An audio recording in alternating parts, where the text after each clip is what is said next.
Good evening, everybody. Welcome to the Big Blue Bent podcast. I'm your host, Jeff Joseph. Like I told you, we were coming back pretty soon, and there was just enough news in Canadian politics to bring us back quickly. With me again, a roundtable. A lot of people you recognize. What we got below me there is Robert Presser, entrepreneur, former Progressive Conservative Party candidate in Mount Royal back in the Mulroney days, speechwriter, op-ed columnist. You name it. We have a very diversified bunch with a lot of action going on here.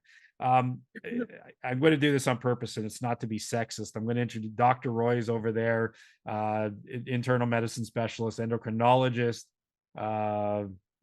knows everybody conservative, I think, here and everywhere on the planet, it seems, and also former PCQ candidate for Eric Duhaime last fall. Didn't succeed, but good. He tried. Last but not least, we have Christine Maydossian from advisor with Lilican. I love saying that name. I said I liked it last week. I still like it now. I'm telling you, it's Definitely just incredible. different. All right, let's go roll the show. And I kind of held one more. I kind of held one thing back because we've said it before. I'll say it again. So number one, we're going to say obviously all opinions and what have you are just our personal thoughts. They have nothing to do with political parties, employers, friends, enemies, you name it. Okay, with that, that was very important to say. Our first topic, we're really actually this is one of these ones where we turned out to be really lucky.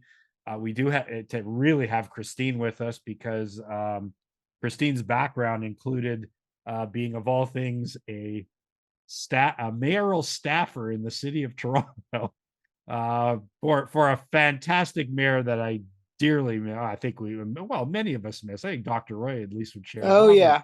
I'm not sure if Robert cares one way or another, but us guys who had Toronto ties, I mean, we dearly missed Rob Ford. And Christine, of course, was his political advisor, and I don't know how she did it, was council liaison.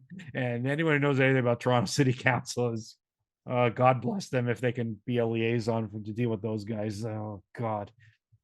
Christine, needless to say, our first story of the night, and I can only imagine what was going on in your place that night. I just remember Friday night around dinner hour, we got this stuff about the Toronto Star breaking this whole story about Mayor John Tory and an alleged, I guess we can confirm now, an affair he had with a staffer. We're not going to name her. There's no point in naming her or what she does and what have you. And of course, this led to John throwing an emergency press conference, not within 2 hours. I think it was about 8:30 that evening. He announced he confirmed that he was having this affair. It started back in March of 2020. She was obviously an insider with his team. And it lasted until he said early this year. So I mean, obviously it broke off a few weeks ago. She got another job with a private employer. I'm not even sure I'm going to name that employer. We'll see. I don't even think that's worth it. But Christine, I think you can give us a lot of insight as to the life of a mayor of Toronto staffer. I don't know, like I can only imagine like how much texts and calls were you getting that night, and lay it out for us and just kind of run through us like what life is like when you're traveling close to the mayor, and what kind of policies were in place for mayors and staff, and you know what I'm getting at. So let me give the floor to you right now. Sure. And go for it. And if you have questions, we'll ask. So, I mean, I'm sure everybody remembers what it was like in the latter years of the Rob Ford days. The mayor again had personal issues, which today would probably have been looked at differently, given the views we have on mental health and addiction. Well, I think it's cancer, to tell you the truth. And cancer, yeah. He obviously dealt with a lot of pain there. So I think so. Even I used to say sometimes I think some of his drug use was probably linked to that. He probably just kind of buried it, and this is how he coped. Yeah, but that's my thought. Anyway, go on.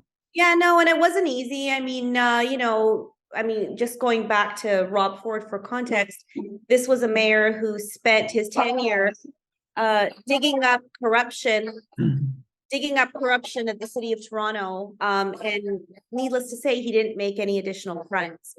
But just, you know, and the experience that we had as staffers, we were pretty strong. We were tight-lipped. Many journalists referred to the office as Fort Knox because after a certain time, nothing leaked out of there. We were 100% committed to our boss. And we knew that his vision was the only thing that mattered for the city. He treated us with respect, needless to say, we were like a family. And everybody has their faults. And I think we can certainly admit that Mayor Ford had his faults. But at the end of the day, he was there to take care of the residents of Toronto, and nobody can deny that, especially today. And boy, did he ever! Like he had the thing where I heard this, the story with the business card, and people could just call him right on his cell phone in his office, and he was taking calls all day and night. Yeah, the mayor was all true, eh? Yeah, he was known for that. I mean, everywhere we went, we had to make sure to give people his card, which had his home number on it. And I mean, on any given day, we'd get hundreds of calls. During the ice storm, we got thousands of calls on a daily basis. But we made sure to take care of everybody. The mayor was very committed to closing the loop on all issues. He had us call the constituents to open the file and make sure the issue was dealt with, and he called them to make sure that it was done. So this was somebody who was extremely committed to the city. Yes, there was a little bit of chaos that came with the personality. He was larger than life. And I mean, and this sort of transitions to when John Tory came in.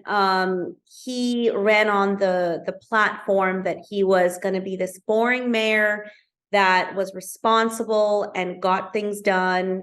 And that's how he sort of won the hearts of people. It wasn't Smart Track, which was his transit plan, that won the hearts of people. It really was this, okay, well, I'm going to bring order back to City Hall. He promised to run for only 2 terms. And he ran his third, knowing that he was embroiled in a scandal. I've been watching the news incessantly, as I'm sure lots of people have. And I hear a lot of people say that, an election is not cheap.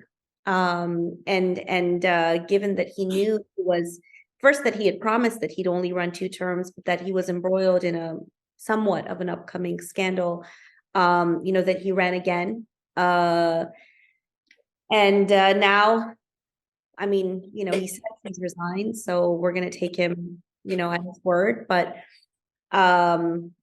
if we do have an election in the next 8 months, that's going to be a load for the taxpayers of Toronto. Now, just to go back to what happened, I think it really tarnished his brand. I don't think there's any denying that his brand was this boring, responsible, older, experienced mayor. Those of us who knew John Tory's background knew that something would happen sooner or later. Oh, really? Okay. But I think this situation tarnished his brand.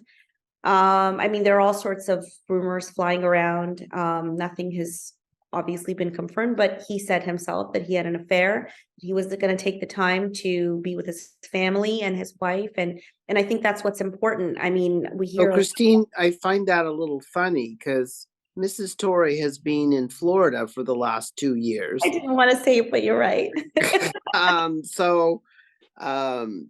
They're all but separated from what I can see. And that's what he said. And if you listen closely to his statement, he said that he and his wife had been separated for reasons of, but Toronto was the most locked down city in Canada and probably in North America. Yep. And I think his wife was fed up with it too. So she was in the free state of Florida for the last 2 years. I think she's still there now. It's very possible. I mean, you know, he said he wanted to kind of take care of his family. That included his kids, I imagine, repair those relationships. And you know, when somebody says something like that, it's very serious. You know, family always comes first, especially in politics. You know, it's sort of the unwritten rule that if there's something going on in your personal life that's overbearing on, you know, on your job, then you do take the time to take care of that, so that it doesn't impact the way you deliver the services that you're supposed to deliver as a public servant. And I think that's where, you know, it's important that even if he's being pushed to stay for whatever, you know, political reason, the reason he gave for leaving is reason enough for him to go. I understand that, I mean, I was part of Toronto City Hall, that there is a very strong voice that leans towards interest groups. I mean, some people say lefty, you know, others will say pinko. Wow.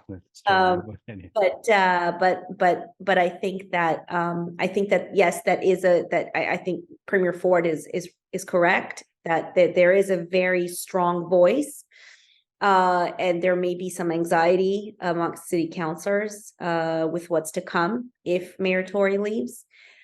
But I think, you know, given that a large majority of those councillors have been there for now over a decade, they should know how to deal with it. I was watching parts of City Council today, and it's funny because I was there 10 years ago. 10 years later, it's like they've learned nothing. Yeah, you know, one curious question. If you want to answer, fine. If you decline, Yeah, that's fine. I'm just curious. Did the city of Toronto have did it have any kind of ethics policy or workplace It's harassment thing? I mean, or is it an unwritten rule or something? I was reading that there isn't anything official, but here's was there in your time? I can't remember.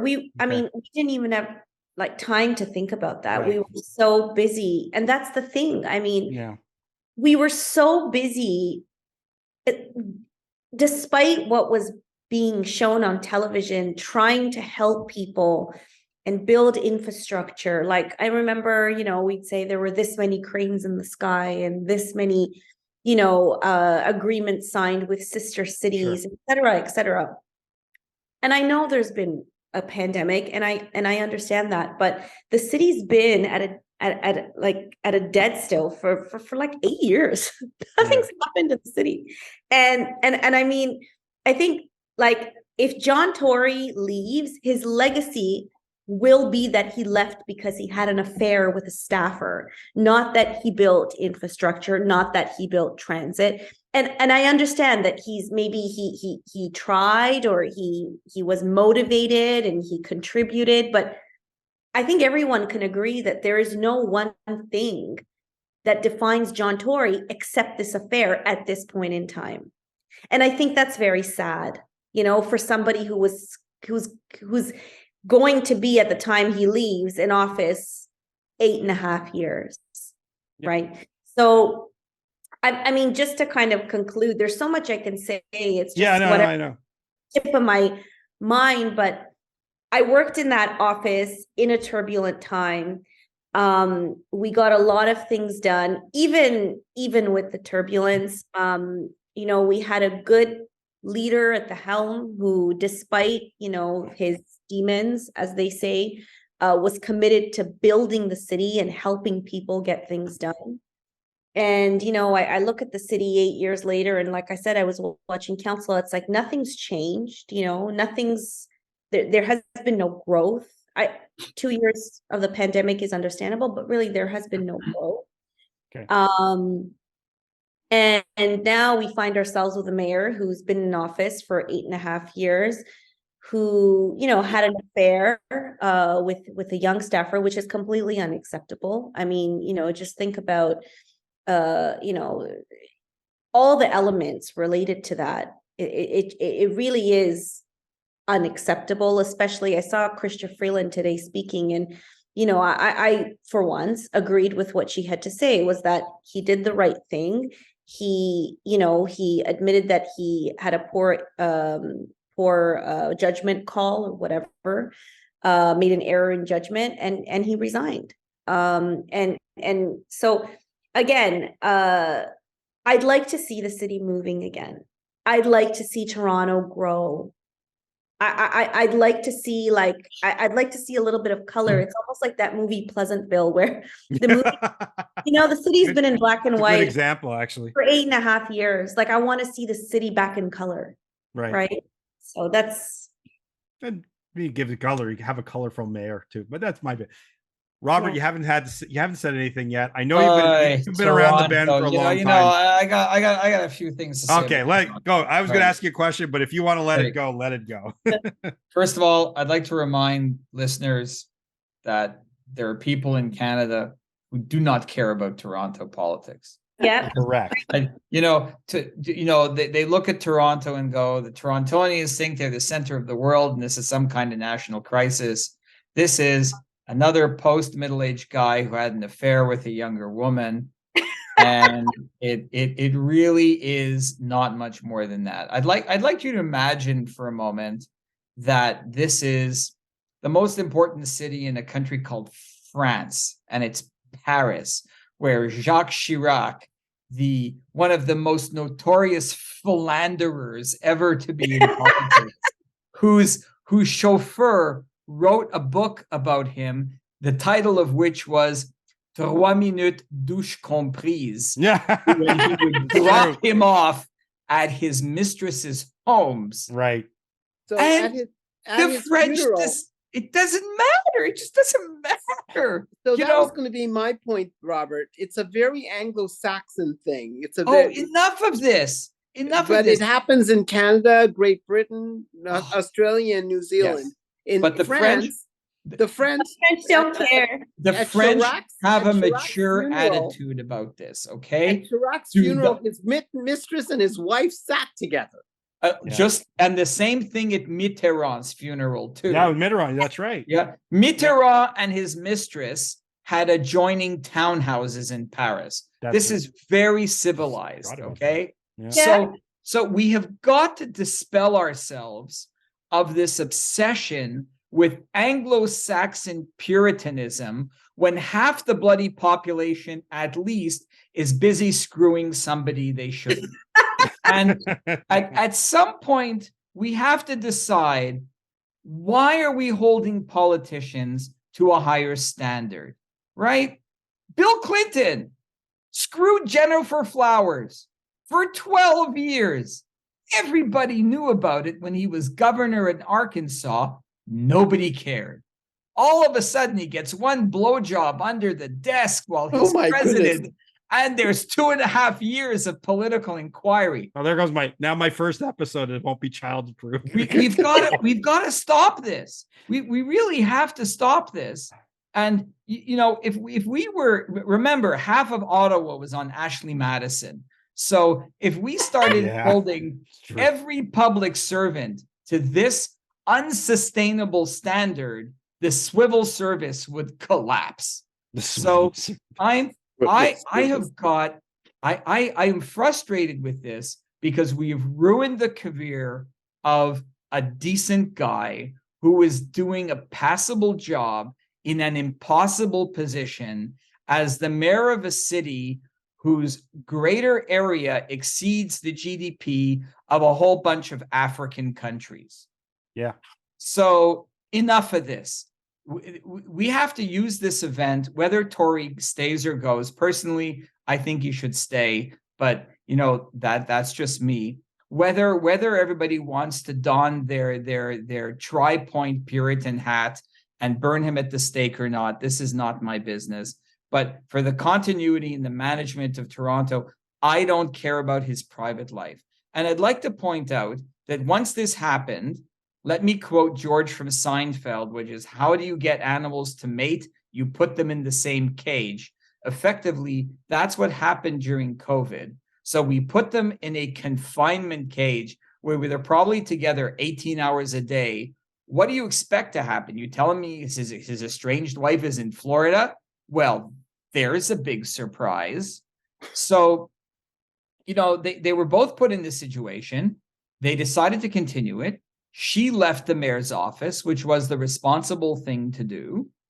It's not like this continued while she was a subordinate for over 2 years or 3 years or whatever it was. So give the guy a break. If we're happy with his work, let him stay.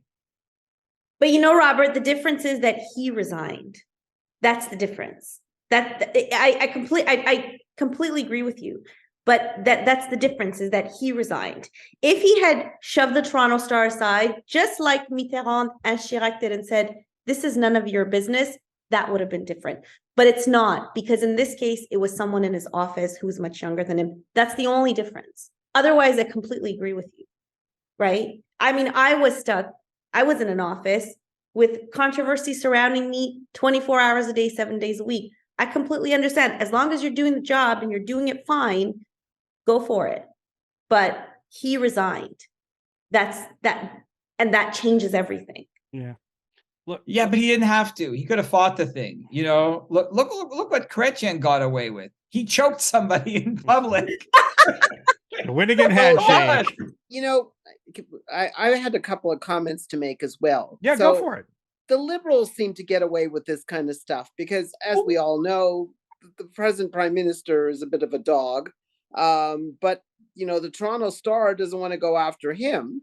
And they spent a lot of energy going after Rob Ford and now John Tory. Look, I don't have much use for John Tory. I don't find him a particularly competent mayor. The city of Toronto has a $1.6 billion deficit that they're going to have to find some way and to cover. And his great idea was to have a city income tax. So I'm not a big fan of John Tory, though. Ford was going to give him extended powers, remember?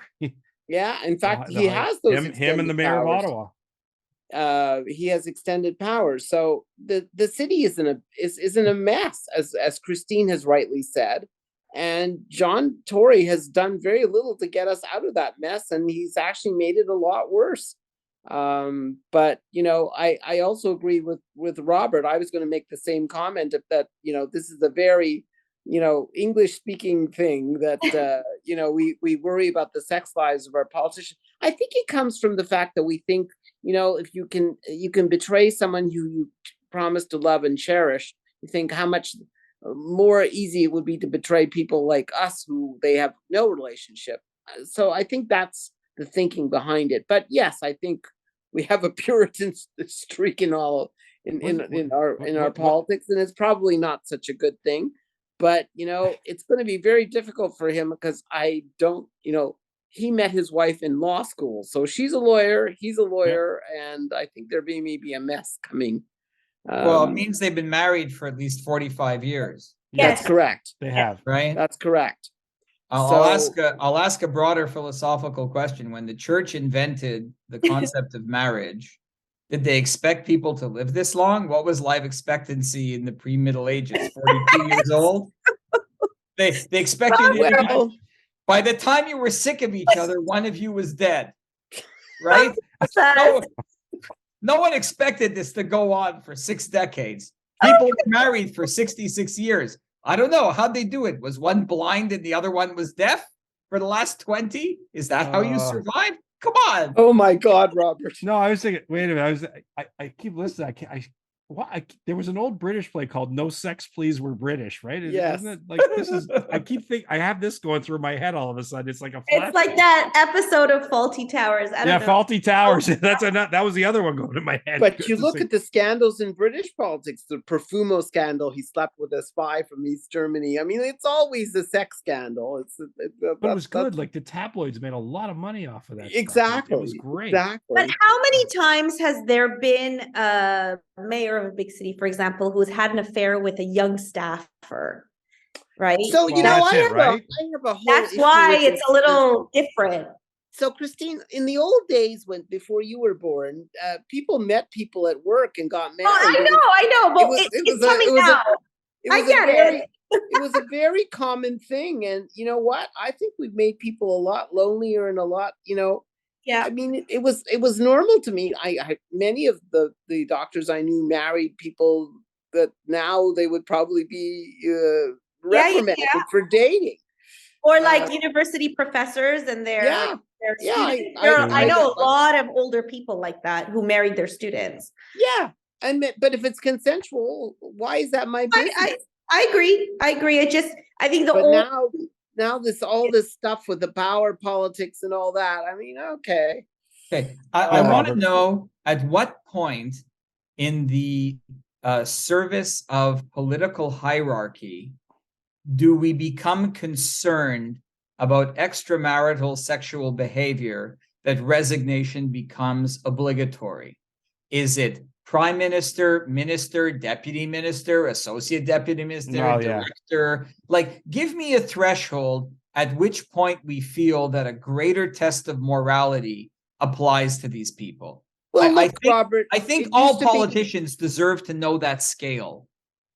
Look, Robert, it used to be that if you were gay, they would hound you out of office because they would say you could be blackmailed by, the opposition enemy powers. Yeah. So, we become more open-minded about things. And so that's probably good. I don't like the concept of adultery personally, but, that's my own opinion. And I do have a problem with someone betraying a wife for 45 years. But you know what? It's his business.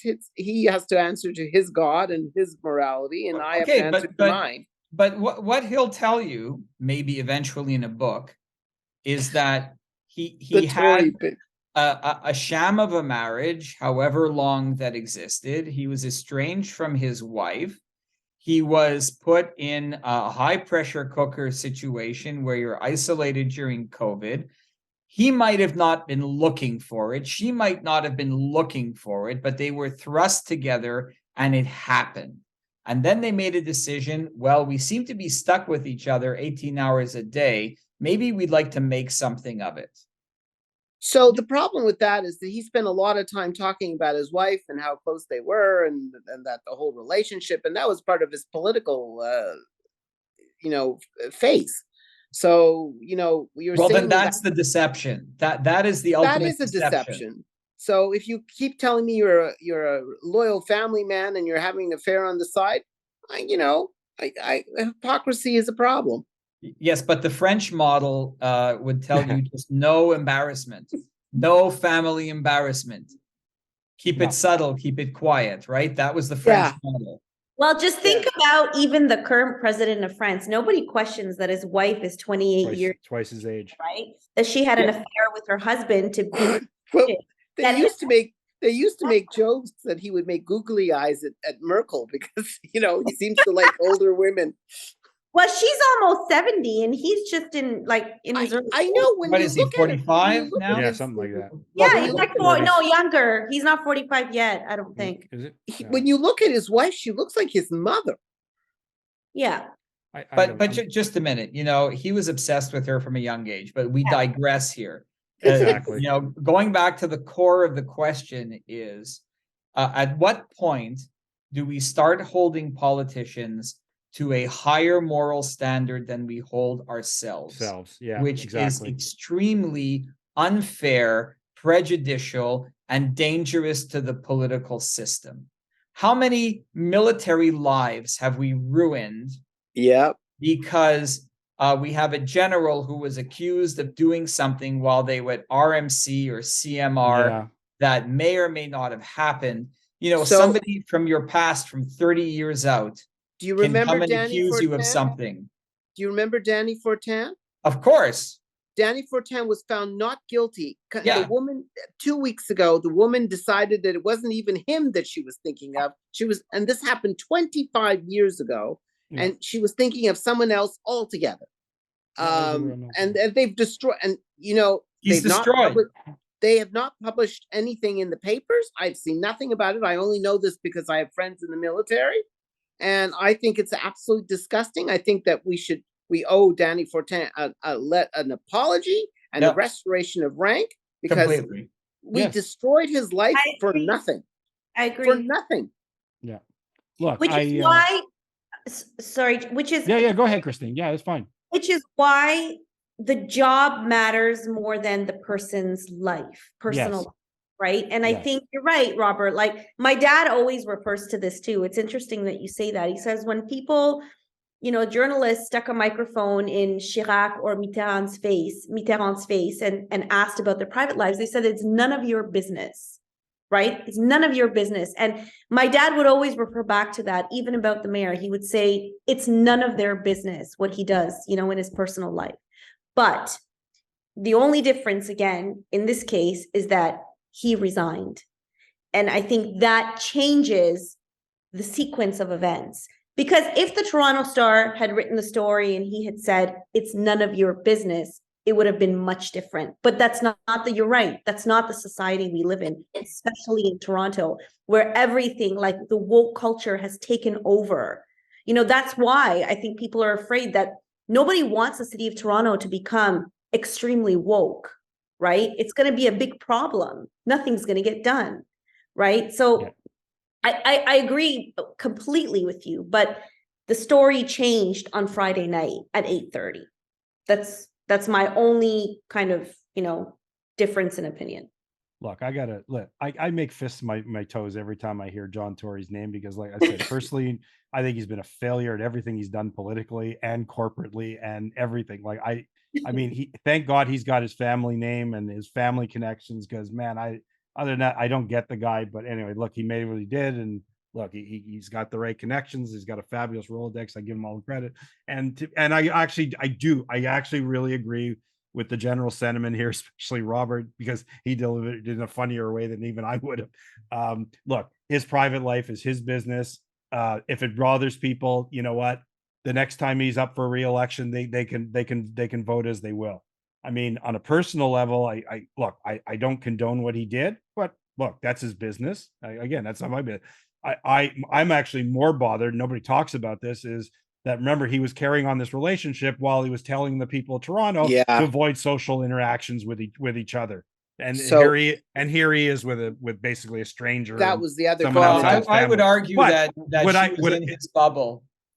It's in his bubble. Yeah, it's in his bubble, but it's outside his family. Now, is that an offense that he should be removed from his position? To me, that's up to him. If he wants to go, but he already judged himself, and he already judged himself. Yeah, and I said he judged himself. I think it looks really petty if these little grifters and hangers-on are all putting this campaign to change your mind. It's okay, stay. We're okay. And foreign because people are depending on him, right? Don't forget all the people that paid. Like this all goes back to basic like politics. People who paid for his campaign 3-4 months ago expect for things to get done. This includes one of the reasons why he wanted to make sure he was there for the budget is because he made promises to those people. He has to be there to make sure those things pass, because if he didn't, he will be persecuted and like completely, wiped out by all his friends, and then he's got nothing left. That's right. True. It's okay. Well, Trudeau will wait 6 months and make him ambassador to like the Maldives or something. Yeah, that's true. Eh? If he want, I wouldn't bet against that either. Yeah, you're probably right. As long as he wants it. Canadian Consul General in Miami. Oh my! There you go. Or that'll be funny. Close to his place in Palm Beach. Home. Or the Canadian representative of Ontario and Washington. That is also a possibility. That's true. Oh, yeah, it's true. Doug Ford could make him it's true. It's a quick flight from DC to Palm Beach. I'll tell you. I know. I mean, I don't think he's going to ride the train from Lorton, but I could tell. But if he takes the plane, it's pretty fast. I'm gonna. That was quite the wrap. I got to tell you, I was sitting in a play in Richmond Hill. I was watching Colin Mockery. Why? Were you trading with the northern tribes? I have to tell you, the theater there in Richmond Hill, the Performing Arts Center in Richmond Hill, it's great. Is a beautiful place. I when I would go to Toronto for high holiday services, that's where my synagogue was holding them. They held a satellite place there. Fabulous air conditioning and super comfortable seating. The kind of things you always want at a high holiday service. Is that the one in Old Richmond Hill on Yonge Street? Yeah, right on Yonge Street. Yeah.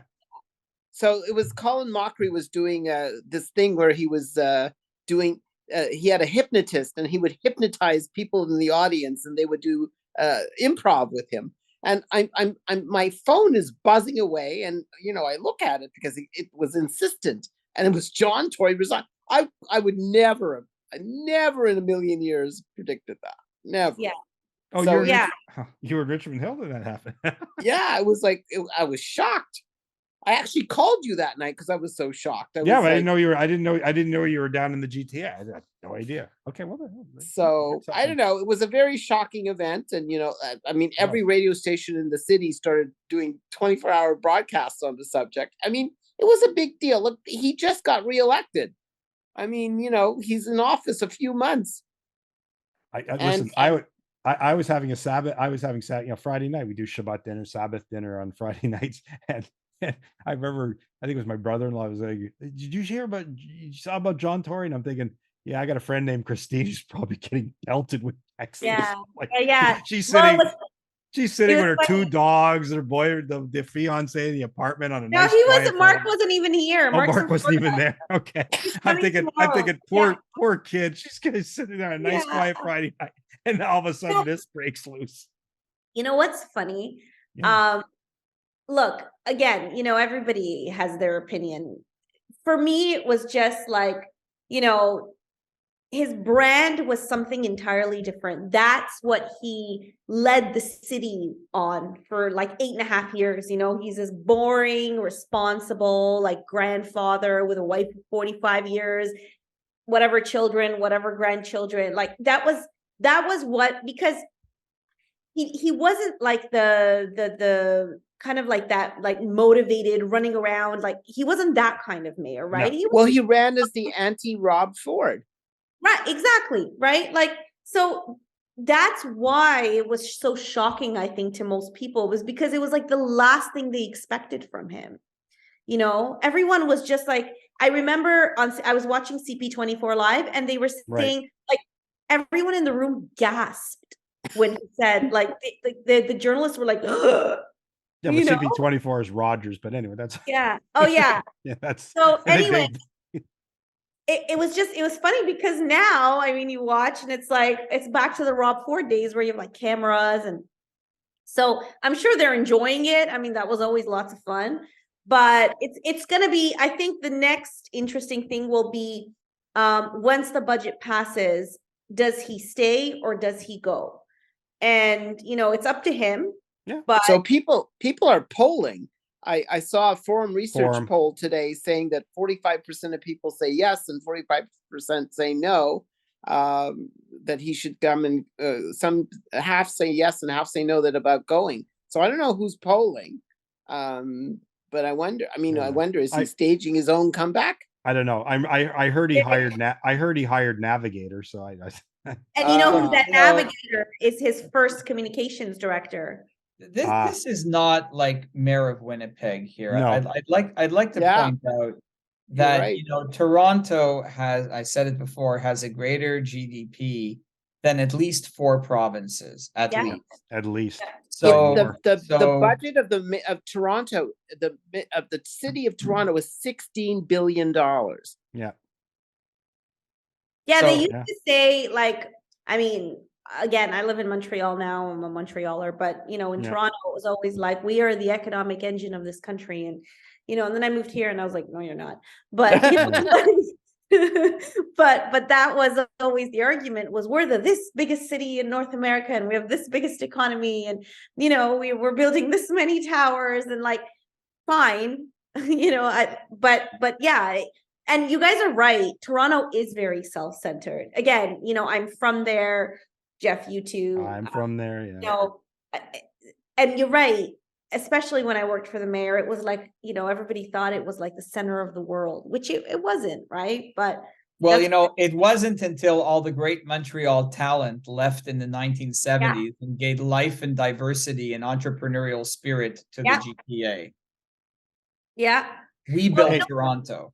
You know what's interesting? The more I live here, and I mean, this is completely off topic, the more I realize all the things that I grew up with in Toronto, whether they were like clothing brands, Montreal and things. Everything, like the other day I was talking to, so apparently the founder of Jacob, the clothing company, passed Yeah. away recently.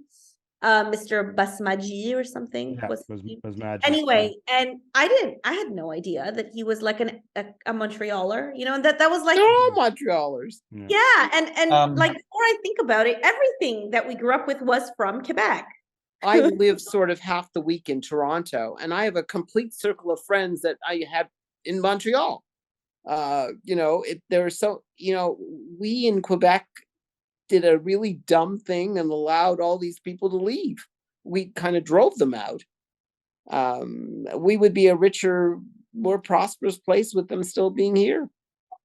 Look, Quebec would be the economic engine, not just of this country, but partly of this continent.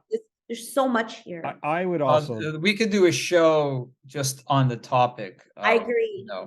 40 years of suboptimal decisions here. Oh God. Yeah. for in sure. La Belle Province. I'll just add from a Toronto standpoint that we talk about legacy of John Tory from that out of this. I just like to state for the record that still for at least half my life I had one mayor. I grew up in North York. My mayor was Mel Lastman. He started in North York. He moved to become the first mega city. He became the first mega city mayor. And let's remember that Mel, huh?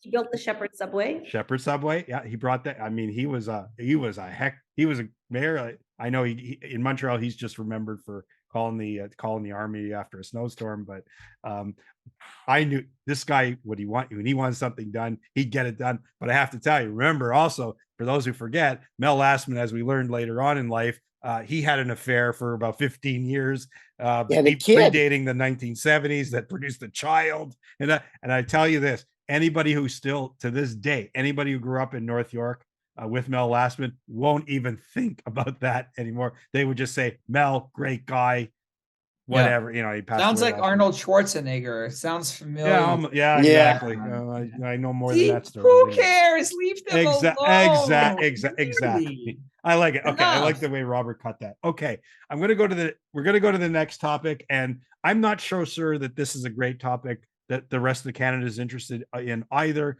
but it seems to be coming up in the House of Commons a lot.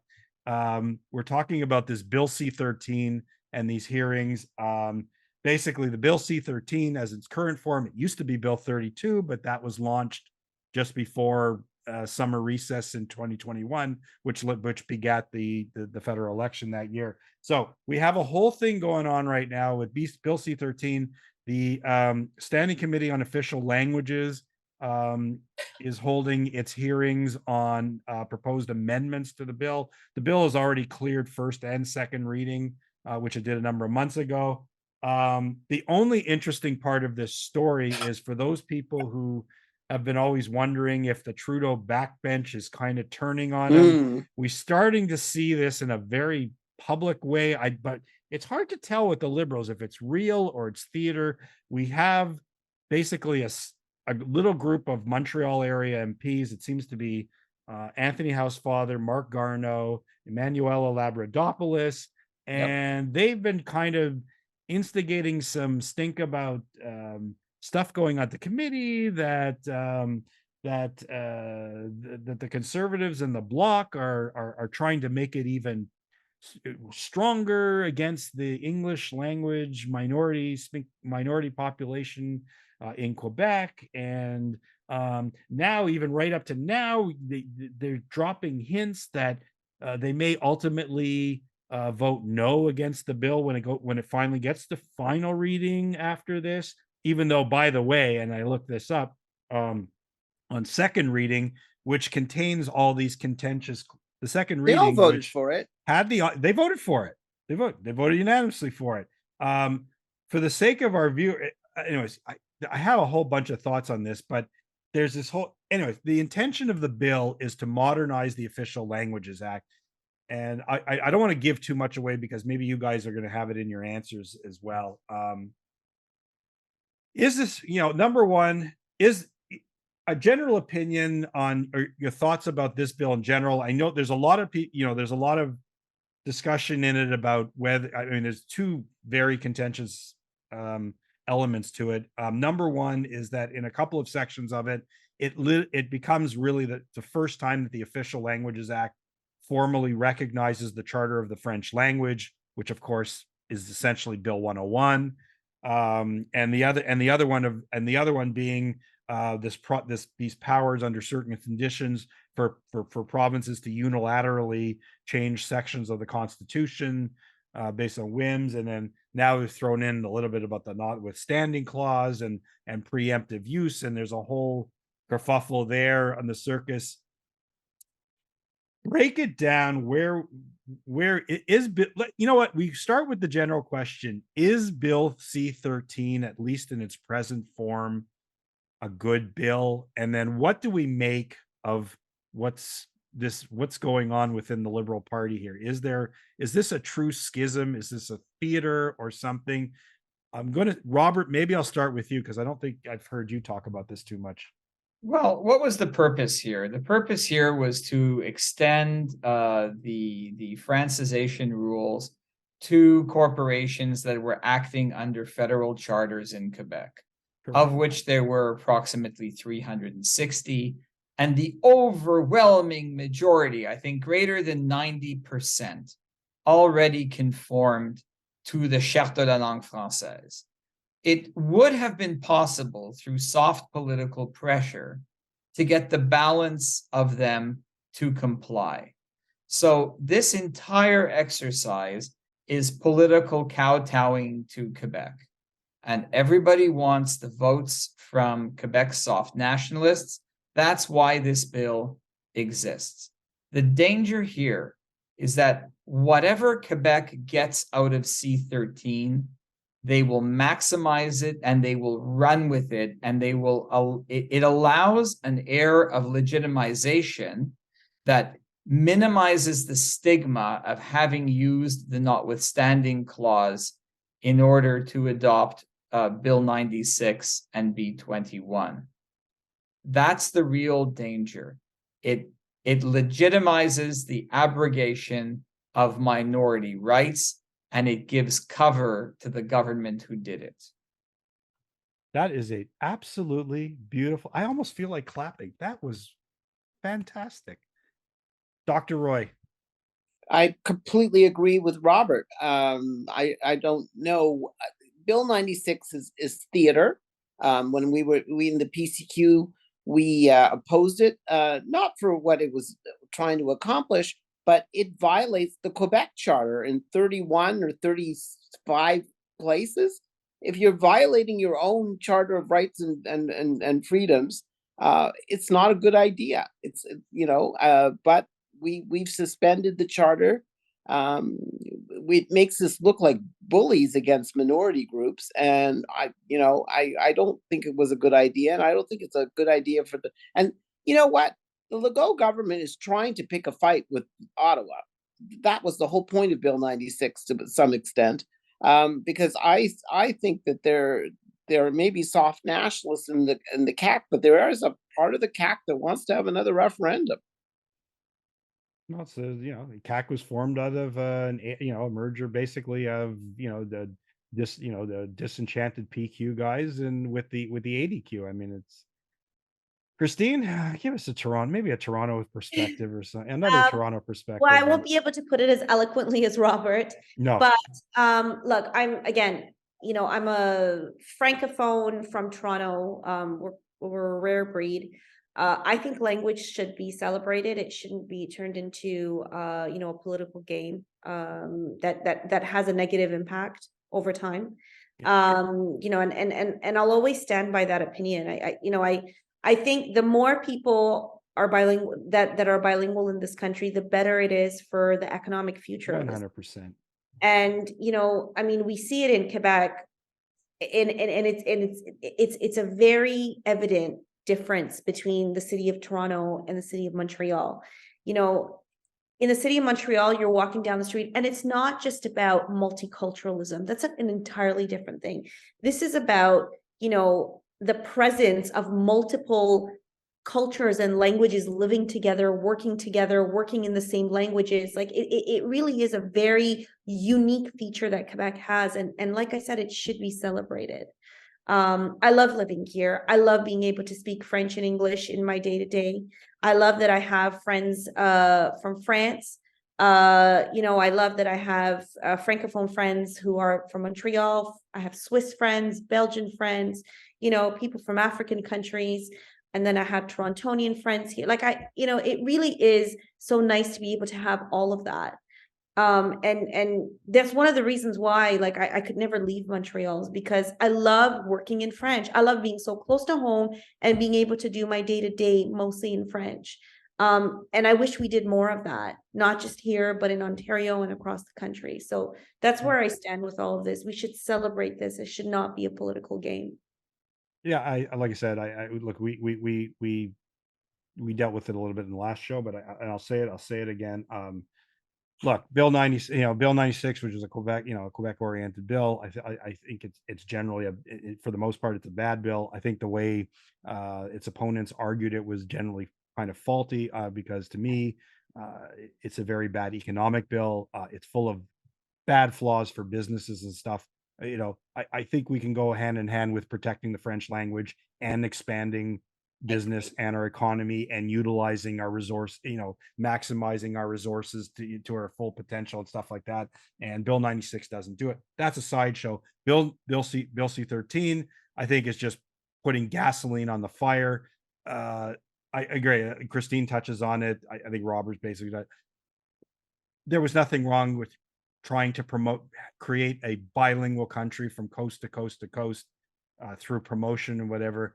This particular bill, just the part about Quebec, French being the sole official language of Quebec, English being the sole official language of most of the rest of the country except New Brunswick, which retains bilingual status. Why can't the whole country just be bilingual and deal with that? This bill, to me, again, in general, we always make it about the English language minority in Quebec. I think it does an absolute terrible job. It doesn't do anything for the French language minority in the rest of Canada, who should be having enhanced stuff too. But except we've had largely liberal governments and stuff who've given them short service because, to me, even the two solitudes thing has been just a political football thrown by the liberals to just create wedging and division and between English and French speaking populations, which, as Christine touched on, honestly, in Montreal, and I got news for you, elsewhere in the Quebec, I think for the most part, with some exceptions, I think English people and French speaking people get along just fine. They flip their languages in their discussions. French, Quebecois French itself is not even Parisian French. It's kind of like a kind of mix of a little Parisian, a little bit of English, a little bit of that. It's fine, but it's a dialect. That's what they've gone with. But why can't we all get along? I mean, this is such a I have to give Poilievre credit for this and the Conservatives. The one thing I give them credit for, they just except for their 2 to 4 MPs that are sitting on that particular committee, you don't hear the caucus, you don't hear Poilievre talking about this thing. They're just focused right now on the things that really matter to Canadians right now, and that's being able to afford food, shelter, energy. They're worried about inflation. They're worried about interest rates. I mean, that's the bread and butter issues. This is a sideshow, being used like as another sideshow by Trudeau to just divert away from that. I'm almost like without any further words on it, to tell you the truth. My problem with Bill 96 is it's beginning to drive people away again. There are at least 150 companies that I can think of that are thinking of moving again. And you know what? Quebec can't afford to lose a lot more people. Aren't we supposed to be closing the wealth gap with Ontario? I mean, doesn't this go against that? I don't know. But the end result is it's going to be very quiet this time, which means you'll never know really what the opportunity cost is.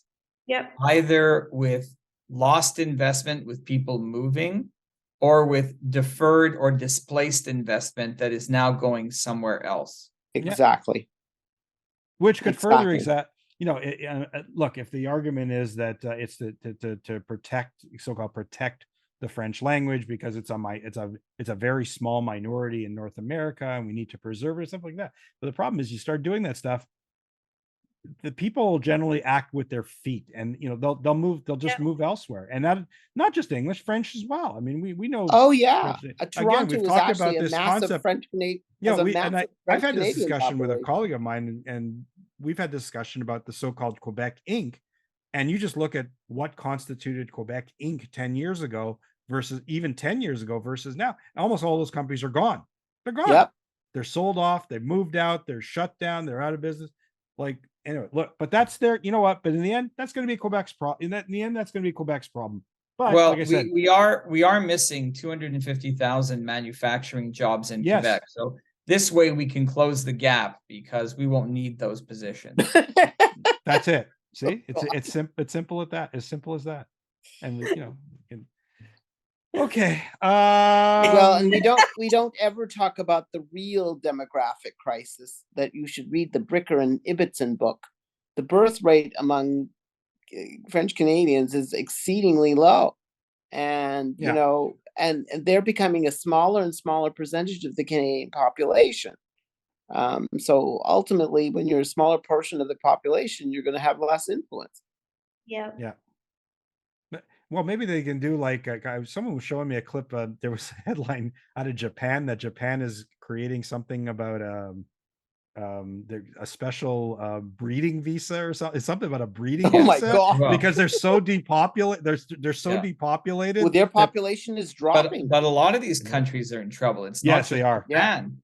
Yeah. China is going to have a demographic problem. Yeah, the one shot. Yeah, who's going to build our Apple iPhones? Yeah. So it's actually quite interesting in China because the problem there is after 50 years of having one child policy, they can now have two, but everyone says, why should we have two? The culture has changed. So or why should we have any children? Yeah. Yeah. Oh, wait, that's coming. Wait, we're going to hear stop breeding. It's not good for the climate. Oh, well, they've already started saying that. Well, that's up there with the Buy Nothing campaign. Right. Exactly. Eat crickets, be happy. Yeah. Live in a 15-minute city. And just, you know what, quick one, quick early thoughts on this one. I'm not going to dwell into this too deeply before we get off the air. We just got word just a couple of hours before we taped this. The commissioner of the RCMP, Brenda Lucki, is announcing her retirement effective next month. Brenda Lucki. Doc, you want to? You have any I don't know. Farewell comments about her? I suspect she's not had an easy time of the last several years. I mean, she looks like a lackey of the present prime minister. Her comments on the shootings in Nova Scotia were absolutely appalling, and I will not be sorry to see the back of her. Yeah. Robert, Brenda Lucki, anything about you? I'll make a general comment, which is if you've been a person of prominence in government for decades, and your pension is based on your best 5 years of service, by the time you're in your mid-50s, there's not a lot of incentive to tolerate continued hardship. Yeah. So when I spent 10 years as a chair of a Crown, I saw good people leave, not because their lives were difficult, but because the money was so good in retirement, there was no reason to stay. And it's doubly interesting for her to leave, probably financially, because she'd be set for life. And also, why should she tolerate the misery? So there's two good reasons to go. Yeah. Yeah. Christine, you have any thoughts that come to mind? Brenda? I think Doc and Robert said it all. It was nice to see a woman at the head of this. For sure. At the head of this organization, or I was going to say, I was going to call it something else. Okay. Yeah. Much more than an organization.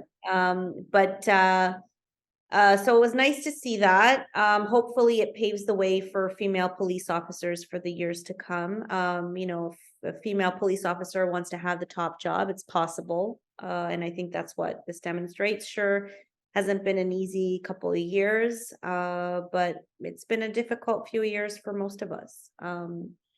Well, So- I have to say that the RCMP has been a disaster for the last several years, and we really need to burn it down and start over again, because they have not been doing a very good job. And I would venture that our if we had a Western friend on this show, they'd probably say it's been bad longer than that.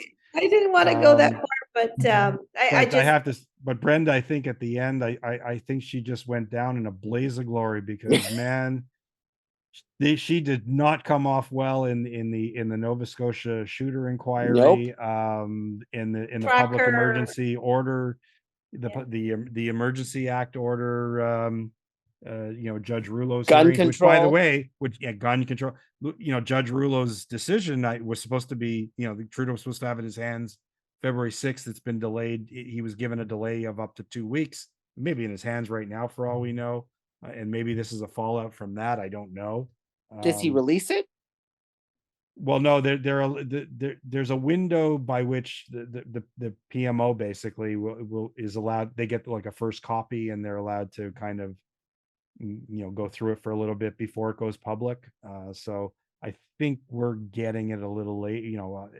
I think we're going to get it about another week or two. We were supposed to hear it on the 20th, but because of this order of council granting a delay because Rouleau was still finishing the report, we'll see. I guess I'm maybe sure we'll see it will happen on Friday evening at 5:30. It could be. I don't know. We'll see. I don't know. Like I said, everything with the Liberals is theater side, especially these days more than others. So we'll see what happens. Other than that, I can't say much. Like I said, I think the RCP is the B word, has been the B word. Are we allowed to say broken anymore? I don't know. There's dangerous Also, consequences Jeff, to saying a part broken. of it is that there's such a rise in crime. Wow. Country. Well, that's going to be interesting from a Toronto standpoint, because if they do go to a mayor rate, the guy who could really try is going to have to be like a tough on crime thing, because particularly when it comes to TTC crime of all things. Oh my God, that is crazy. This is besides the point, but there were two statistics that I heard today. The first is that carjackings have gone up 200%. Yeah, oh yeah, really? Crazy. 200%. And crime generally has gone up 30%. So they pushed some 89-year-old lady down and killed her a couple of weeks ago in the subway. I mean, that's ridiculous. Toronto used to be the New York of the 1950s. Now it's very quickly becoming the New York of the 1970s. Bingo. Yeah. And that was exactly. I keep thinking. I keep thinking. After I see all these very violent stuff going on with the public transit system, I keep thinking maybe this time they do need to bring the guardian angels in. I remember years back when when the guardian angels tried to set up a Toronto chapter, and it didn't work very well. No, you can't do it. No, we're a safe city. You can't do that. Now I think they'd almost beg for them. No, it's bad. It's really bad. It's scary. The number of shootings and stabbings and just murder in general on a daily basis is just true. And I know so many people in Toronto that have had their car stolen. Really? Toronto GTA. I know a lot. There's so much petty crime even here. Our lockers got broken. But here too. But here too we've had some. Like I know. But Toronto it has gotten really, really, really bad. So it's New York in the 70s. I think Robert's dead on. Just needs some more graffiti. Well, crime gets bad when economic conditions are bad, and people are actually really struggling. People are struggling to feed their families and pay their rent. I mean, rents in Toronto are just insane now. Yeah, a 1-bedroom in most of Toronto you can't get for less than $2K. Yeah. See, that's why you have to beg these politicians to stay married, because if they all get divorced because of petty affairs, then they're just going to make the rental market even tighter. Hey, there you go. Perfect. I think this affair that would make a great political cartoon, Robert. Yeah, it would. But this affair thing, we always wonder why we don't get better politicians. I think we by doing all these things about looking at their private lives and we drive people out. Who wants this nonsense? Yeah. Well, between that and social media and all that stuff in general, like when everything gets micro decided on social media, and Whether you're a politician or not. No, exactly. It's an interesting Like, I don't time. share anything about my I mean, you guys know that. No, You I know, know if that. you see me and you talk to me, like, you don't know anything about my private life, and No. I like to keep it that way. Yeah, it's fine. Don't blame you. Yeah. All right. On that note, I think this was quite the show. Yeah, I'd like to thank wow, Christine. It was a pleasure having you for this Yeah, one. it's fun. That was a lot of Invaluable. It's almost like the scoop that nobody can get. Like, hey, we got a City of Toronto for a former City of Toronto staffer can lay it out for us. And that turned out fantastic. Robert was just on fire tonight. And he didn't even flash a wine glass. He was just going. No. I had like lots of Sangiovese at dinner. So Okay, I was gonna say you were pumped tonight. I gotta tell you, that was something else. Dr. Roy, thank you for coming out. Thank you for all you listeners and viewers for tuning in. And of course, we'll be back, I'm sure, soon enough. The political climate's starting to heat up a little bit. I mean, maybe nobody cares, but it seems that way. Yeah, so I'm Jeff Joseph, your host, and Big Blue Blend is now off the air for the rest of the evening. Good night, everybody. Take care.